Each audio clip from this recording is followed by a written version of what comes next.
السلام علیکم ورحمۃ اللہ وبرکاتہ۔ آپ دیکھ رہے ہیں یوٹیوب چینل ارسلان بشیر۔ ایک اور انفارمیٹیو ویڈیو کے ساتھ آپ کی خدمت میں حاضر ہوں۔ آج کی اس ویڈیو میں ہم ڈسکس کریں گے کہ گھر میں الیکٹریسٹی کا کام کرواتے وقت کن باتوں کا خاص خیال رکھا جائے، کون سے ایسے پوائنٹ ہیں جو آپ کے ذہن میں ہوں، دیواروں کو کٹ لگاتے وقت کن باتوں کا خیال رکھا جائے، اور بجلی کے بورڈ لگانے کے لیے جو باکس لگائے جاتے ہیں ان کو لگانے کا کیا طریقہ ہے۔ ان تمام سوالوں کے جوابات جانیں گے آپ اس ویڈیو میں۔ جوابات جاننے سے پہلے ضروری ہے کہ آپ میرے چینل کو سبسکرائب کریں، جو کہ آپ بالکل نہیں کرتے، اور ساتھ میں موجود گھنٹی کے بٹن کو دبائیں۔ ہمارے آنے والی ہر ویڈیو آپ کی پہنچ میں ہوگی۔ جی تو آتے ہیں اپنے ٹاپک کی طرف۔ سب سے پہلی ضروری بات جو کہ بہت ہی ضروری ہے وہ یہ ہے کہ جب آپ کا الیکٹریشین بلڈنگ کی دیواروں میں کٹ لگائے، گرائنڈر سے جھری لگائے، تو اس بات کا خیال رکھیں کہ یہ آپ پائپ دیکھ رہے ہیں،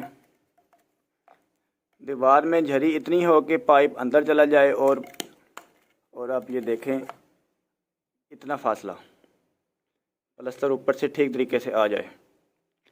زیادہ دیوار کے اندر بھی جھری لگانا نقصان دہ عمل ہے جو کہ دیواروں کو کمزور کرتا ہے۔ آپ اس ویڈیو میں دیکھ بھی رہے ہیں جتنی کہ یہ پائپ موٹا ہے، 1 انچ کا یہ پائپ ہے، اور یہ اندر چلا گیا، بڑی مشکل آدھا انچ بھی نہیں ہوگا۔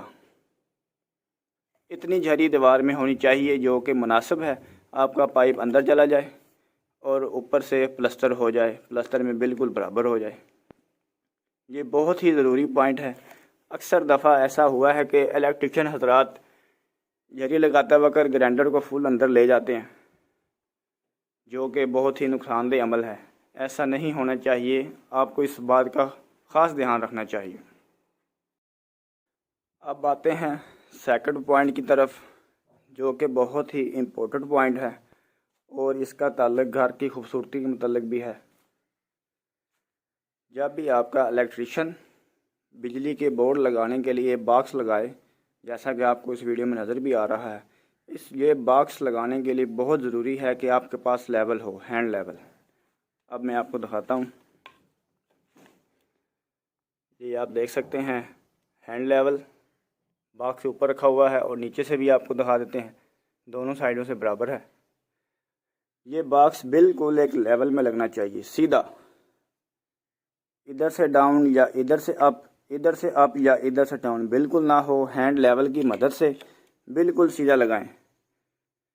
کل کو دیوار پلستر ہوگی، پینٹ ہوگا، آپ بجلی کے خوبصورت بورڈ لگائیں گے، اگر وہ بالکل لیول میں نہیں ہوں گے تو وہ ایک بدصورت لگیں گے اور گھر کی ڈیکوریشن متاثر ہوگی۔ آپ دیکھ بھی سکتے ہیں، ہم بھی ہینڈ لیول سے کام کروا رہے ہیں۔ یہ والا آپ دیکھ لیں، یہ والا بورڈ بھی آپ دیکھ سکتے ہیں، یہ دیکھیں، یہ بھی بالکل ایک لیول میں لگا ہوا ہے۔ باقی بورڈ بھی آپ دیکھ لیں، پورے گھر میں اس بات کا خاص خیال رکھا جائے، یہ دیکھیں کہ تمام بجلی کے بورڈ کے جو باکس ہیں وہ بالکل ایک لیول میں ہوں، ایک سٹریٹ۔ جس گھر میں لینٹر ہو، خاص کر لینٹر والی چھت کے چاروں دیواروں پہ 1 2 3، اور آپ یہ دیکھ لیں یہ چوتھی دیوار ہے، چاروں دیواروں پہ ہم نے پوائنٹ دیے ہیں بجلی کے۔ پوائنٹ دینا بہت ضروری ہے۔ لینٹر میں، چھت میں جو لائٹیں لگی ہوتی ہیں وہ لائٹیں اتنی زیادہ روشنی نہیں دیتی، اس لیے چاروں دیواروں پہ 1 پوائنٹ ہونا ضروری ہے۔ یہ والا پوائنٹ، یہ پوائنٹ، آپ ان پوائنٹ کو لازمی رکھیں۔ ان میں سے کوئی بھی آپ ایک اے سی کے لیے پوائنٹ بنا سکتے ہیں۔ آنے والے وقت میں جب آپ ڈیسائیڈ کریں گے کہ اے سی اس دیوار پہ نہیں سوٹ کر رہا، اس دیوار پہ ہونا چاہیے، تو آپ کے پاس پوائنٹ ہوگا، آپ ادھر پوائنٹ میں بآسانی تار دے کے اپنا اے سی چلا سکتے ہیں۔ یہ گھر کا حال ہے، اور ڈی پی باکس ہم نے جس کے مین ڈی پی باکس بولتے ہیں وہ ہم نے ہال کی دیوار پہ دیا ہے۔ یہ دیکھیں آپ، ہال کی دیوار پہ ڈی پی باکس کے لیے ہم نے جگہ بنائی ہے۔ یہ بہت ضروری چیز ہے۔ آپ کا جو ڈی پی باکس ہے وہ آپ کے ہال میں اور آپ کی پہنچ میں ہو۔ خدا نہ خواستہ اگر کل کو گھر میں کچھ شارٹ سرکٹ ہوتا ہے یا کسی فرد کو خدا نہ خواستہ کرنٹ لگتا ہے تو ڈی پی باکس آپ کی پہنچ میں ہوگا، آپ فوراً سے پہلے بریکر بند کر دیں گے، مین سوئچ آف کر دیں گے۔ اگر ڈی پی باکس آپ کی نظر میں نہیں ہوگا، گھر کی کسی پیچھے والی دیوار پہ لگا ہوگا تو یہ پریشانی کا باعث بنے گا۔ امید ہے میری باتیں آپ کو سمجھ آ گئی ہوں گی۔ ملتے ہیں بہت جلد ایک اور ہی انفارمیٹیو ویڈیو کے ساتھ، تب تک کے لیے اللہ حافظ۔